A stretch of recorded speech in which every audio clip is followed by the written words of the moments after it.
Hello అండి.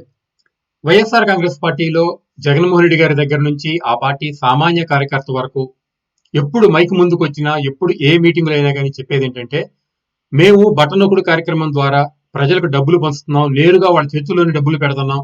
కాబట్టి ఎవరైతే బటన్ నొక్కుడు కార్యక్రమంలో డబ్బులు తీసుకుంటున్నారో వాళ్ళందరూ మాకే ఓటేస్తారు. మాకే ఓటేయాలి అని చెప్తున్నారే గాని, జగన్మోహన్ రెడ్డి గారు రాష్ట్రానికి చేసిన అభివృద్ధి ఏమిటి? ఎన్ని పరిశ్రమలు జగన్మోహన్ రెడ్డి గారు రాష్ట్రానికి తీసుకొచ్చారు? తద్వారా ఎంతమంది చదువుకున్న యువతకి ఉపాధి, ఉద్యోగ అవకాశాలు కల్పించారు? ఎంత ఇన్‌ఫ్రాస్ట్రక్చర్ రాష్ట్రంలో డెవలప్ చేశారు అనేది ఏ రోజు ప్రస్తావించకుండా, గతంలో ఎన్నడూ సంక్షేమ పథకాలంటేనే ప్రజలకు తెలియదన్నట్టు, 2019లో జగన్మోహన్ రెడ్డి గారు ముఖ్యమంత్రి అయిన తర్వాతే సంక్షేమ పథకాలు అనేవి ప్రజలకు తెలిసినట్టు, సంక్షేమ పథకాలు ప్రజలకు ఇస్తున్నట్టు, 2024లో గనక జగన్మోహన్ రెడ్డి గారు ఒకవేళ ఓడిపోతే ఆ సంక్షేమ పథకాలు అనేవి కనుమరుగైపోతాయి అన్నట్టు, ఏ ముఖ్యమంత్రి కూడా సంక్షేమ పథకాలు అనేవి అసలు అమలు చేయనట్టు చెప్పుకొస్తున్నారంటే, వీళ్ళ ఉద్దేశంలో ప్రజలు పథకాల మాటున కేవలం అరాకొర డబ్బులు తీసుకుని, ఇంకా ఎలాంటి కోరికలు కోరకుండా 5 ఏళ్లకోసారి జగన్మోహన్ రెడ్డి గారికి ఓటేసుకోవాలి.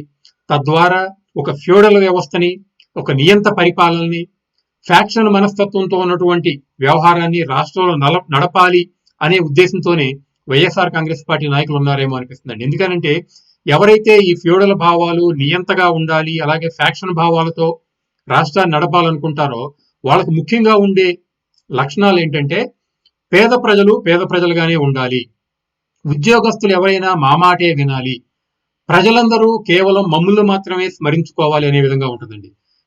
దీనిలో కనుక చూస్తే పేద ప్రజల్ని పేద ప్రజలుగా ఉండాలి అని జగన్మోహన్ రెడ్డి గారు ఎందుకు అనుకుంటున్నారంటే, పేద ప్రజలు గనక ఒకవేళ వేరే ఆలోచన చేస్తే, అభివృద్ధి గురించి, ఉద్యోగాల గురించి ఆలోచిస్తే, వాళ్ళ పిల్లలకి విద్య కావాలి, తద్వారా ఎవరైతే ఆ ఎడ్యుకేషన్‌లో వెళ్లి విద్యను అభ్యసిస్తారో వాళ్ళు గనక స్వేచ్ఛగా ఆలోచించగలిగితే, స్వేచ్ఛ పూరితమైనటువంటి భావాలు గనక వాళ్ళకొస్తే, వాళ్ళు మనల్ని ప్రశ్నిస్తారు.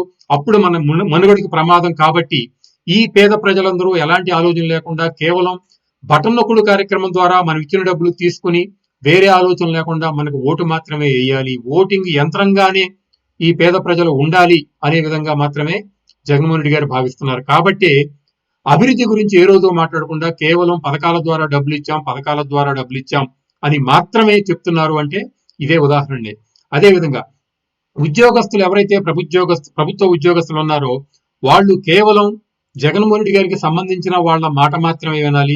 ఎవరైతే జగన్మోహన్ రెడ్డి గారిని వ్యతిరేకిస్తున్నారో వాళ్ళకి ఏమాత్రం పనులు చేయకూడదు, వాళ్ళని హింసించాలి అనే విధంగా ఆలోచిస్తూ, ఏ అధికారులైతే వాళ్ళ ఆలోచనలకు అనుగుణంగా పనిచేయట్లేదో వాళ్ళ మీద ఒత్తిడి తెచ్చి, వాళ్ళని ఇబ్బందులు పెట్టి, వాళ్ళ మీద దాడి చేసి వాళ్ళని లోబర్చుకోవడం చూస్తే ఇది ఖచ్చితంగా ఫ్యాక్షన్ భావజాలాలతో వచ్చినటువంటి ఆలోచన అని మనం అనుకోవాలండి. అదేవిధంగా తన నామస్మరణే చేయాలి అనడానికి ఉదాహరణ ఏంటంటే, తరతరాలుగా వస్తున్నటువంటి ఆస్తి మీద ఈ రోజు హక్కు పత్రాలంటూ కొత్తగా ఇస్తూ జగన్మోహన్ రెడ్డి గారి బొమ్మ, ఆ చిత్రపటాన్ని ఆ పేపర్ల మీద వేయటమే చూస్తే గనక జగన్మోహన్ రెడ్డి గారికి తన బొమ్మ వేయించుకోవాలన్న పిచ్చి ఎంత పరాకాష్ఠకు చేరిందని మనం ఆలోచించుకుంటామండి. ఎందుకంటే తరతరాలుగా రాజుల కాలంలో ఎంతో మంది రాజులు ప్రజలకి భూమిని దారాదత్తం చేశారు, రైతులకి ఇచ్చారు. అలాంటి రైతుల యొక్క బొమ్మలు గాని, ఆ రైతుల యొక్క పేరు గాని ఈ రోజు ఏ పొలంలోనూ లేకుండా ఉన్నట్టు ఈ పరిస్థితుల్లో తమది కాని ఆస్తిని తమది కాని ఆస్తి మీద తమ బొమ్మ వేసుకుని ప్రతి రైతు తన ఇంట్లో పెట్టుకోవాలని ఆలోచిస్తున్నారంటే ఇది ఏ విధమైనటువంటి ఆలోచన ఒకసారి ఆలోచించుకోవాలండి. అదేవిధంగా రైతుల గట్ల కొలతలు కొలిసి రైతుల గట్లకి రాళ్లు వేసి ఆ రాళ్ల మీద కూడా జగన్మోహన్ రెడ్డి గారి ఫోటో పెట్టుకోవాలి అంటే జగన్మోహన్ రెడ్డి గారికి తమ బొమ్మ పిచ్చి, తమ పేరు పిచ్చి ఎంత విధంగా ఉంది.